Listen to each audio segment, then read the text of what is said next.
کسی ملک میں ایک فقیر صفت بادشاہ رہا کرتا تھا جو دن بھر رعایا پروری کرتا، لوگوں کے مقدمے سنتا، فیصلے کرتا، اور جب رات آتی تو پوری دنیا سے کٹ کٹا کر اپنے کمرے میں پوری رات اللہ کی عبادت کرتا۔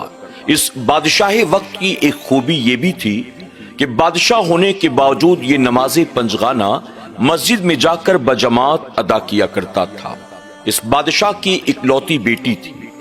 بادشاہ نے اپنی بیٹی کی تربیت بھی شریعت اور سنت کے مطابق کی تھی، یعنی بیٹی بہت ہی نیک سیرت اور بہت ہی نیک صورت تھی۔ اپنے باپ کی طرح وہ بھی عابدہ زاہدہ تھی، شب بیدار تھی، خوف خدا میں راتوں کو رونے والی تھی۔ جب وہ بادشاہ زادی شادی کے لائق ہو گئی تو بادشاہ کو اس بات کی فکر لاحق ہوئی کہ آخر میں اپنی اتنی نیک سیرت بیٹی کی شادی کراؤں تو کس سے کراؤں۔ جب لوگوں کو اس کے بارے میں پتا چلا کہ بادشاہ سلامت اپنی بیٹی کے لیے رشتہ تلاش کر رہے ہیں تو دور دراز سے بادشاہ زادوں کے، وزیر زادوں کے اور بڑے بڑے کاروباریوں کے اور ان کے بیٹوں کے رشتے آنے شروع ہو گئے۔ بادشاہ نے وہ تمام رشتے دیکھے، جانچا پرکھا، لیکن کوئی بھی سمجھ میں نہ آیا۔ آخر کار بادشاہ نے بہت زیادہ غور و فکر کرنے کے بعد یہ فیصلہ کیا، میں اپنی نیک سیرت بیٹی کی شادی ایسے انسان کے ساتھ کرواؤں گا جو خود نیک سیرت ہو، اگرچہ بادشاہ زادہ نہ ہو، اگرچہ امیر کبیر آدمی نہ بھی ہو، لیکن نیک ہونا چاہیے، شریعت و سنت کا پابند ہونا چاہیے، عابد و زاہد ہونا چاہیے، اس کے اندر تقوی ہونا چاہیے۔ اب اس اعتبار سے بادشاہ اپنی بیٹی کے لیے رشتہ تلاش کرنے لگا، لیکن جتنے بھی رشتے آتے ان میں کوئی بھی ایسی خوبی اسے نظر نہ آتی۔ چند دنوں کے بعد بادشاہ کو خود ہی اس بات کا احساس ہوا کہ جب میں نماز ادا کرنے کے لیے مسجد میں جاتا ہوں تو مسجد کی پہلی صف میں میں ایک جوان کو اکثر پاتا ہوں۔ اب بادشاہ نے اس نوجوان پر نظر رکھنی شروع کر دی۔ چند دنوں کے بعد بادشاہ نے لوگوں سے اس نوجوان کے بارے میں تحقیق کی، آخر یہ کیسا ہے، کہاں رہتا ہے، کام دھندہ کیا کرتا ہے۔ ہر کسی نے اس نوجوان کی تعریف کی، بہت نیک ہے، خوف خدا میں روتا ہے، عشق رسول میں تڑپتا ہے، پوری رات عبادت و ریاضت کرتا ہے، لکڑیاں کاٹتا ہے، بازار میں لے جا کر بیچتا ہے، جو کچھ روکھی سوکھی میسر آ جائے کھاتا ہے، اللہ کا شکر ادا کرتا ہے۔ اب جب چاروں طرف سے بادشاہ نے اس کی تعریفیں سننی شروع کر دی تو بادشاہ نے دل ہی دل میں یہ فیصلہ کر لیا، اس نوجوان سے میں اپنی بیٹی کی شادی کروا دوں گا۔ ایک دن بادشاہ نے اس نوجوان کو روکا اور روک کر کہنے لگا، اے نوجوان، میں کئی مہینوں سے تجھے دیکھ رہا ہوں، میں نے لوگوں سے تیرے بارے میں بہت تحقیق کی، لوگوں نے تیری بڑی تعریف کی ہے، اور میں نے تجھے خود ہمیشہ صف اول میں نماز پڑھتا ہوا پایا ہے۔ آخر میں نے یہ فیصلہ کیا ہے، میں اپنی اکلوتی نیک سیرت، نیک صفت بیٹی کا نکاح تجھ سے کرنا چاہتا ہوں، کیا تو اس رشتے کے لیے تیار ہے؟ اس نوجوان نے جب یہ سنا وہ ہکا بکا رہ گیا۔ وہ کہنے لگا، بادشاہ سلامت، کہاں آپ کی بیٹی اور کہاں میں غریب آدمی، آخر آپ کی بیٹی میرے ساتھ کیا گزارا کر سکتی ہے؟ بادشاہ نے کہا، تو بادشاہ زادی کو نہ دیکھ، میں اس کا باپ ہوں، میں اس کی سیرت سے واقف ہوں، میں اس کے اعمال سے واقف ہوں۔ میری بیٹی کو تیرے جیسا ہی شوہر چاہیے، میری بیٹی کسی بادشاہ کے نکاح میں گزارا نہیں کر سکتی، میری بیٹی کسی دولت مند اور سرمایہ دار کے ساتھ زندگی نہیں گزار سکتی ہے، میں جانتا ہوں میری بیٹی کے لیے کیسا رشتہ مناسب ہوگا۔ نوجوان کہنے لگا، بادشاہ سلامت، اگر آپ کو اور آپ کی بیٹی کو کوئی اعتراض نہیں ہے تو مجھے بھی کوئی اعتراض نہیں، میں آپ کی بیٹی سے نکاح کرنے کے لیے تیار ہوں۔ بادشاہ یہ سن کر بڑا خوش ہوا، اس نے اپنی بیٹی کو جا کر خوشخبری سنا دی، اور پھر کچھ دنوں کے بعد جب جمعہ کا دن آیا، نماز جمعہ کے بعد اس بادشاہ زادی کا نکاح اس غریب نوجوان کے ساتھ کر دیا گیا۔ مسجد میں جو بھی نمازی موجود تھے ان کے درمیان کھجوریں تقسیم کر دی گئیں، سب کو شربت پلا دیا گیا۔ اس کے بعد بادشاہ نے اپنی بیٹی کو اس نیک نوجوان کے ساتھ رخصت کر دیا۔ وہ نیک نوجوان اپنی بیوی کو ساتھ لے کر اپنے گھر میں داخل ہوا۔ جب بادشاہ زادی گھر کے اندر داخل ہوئی تو اس نے دیکھا گھر کے کونے میں چولہا بنا ہوا تھا، اس کے ساتھ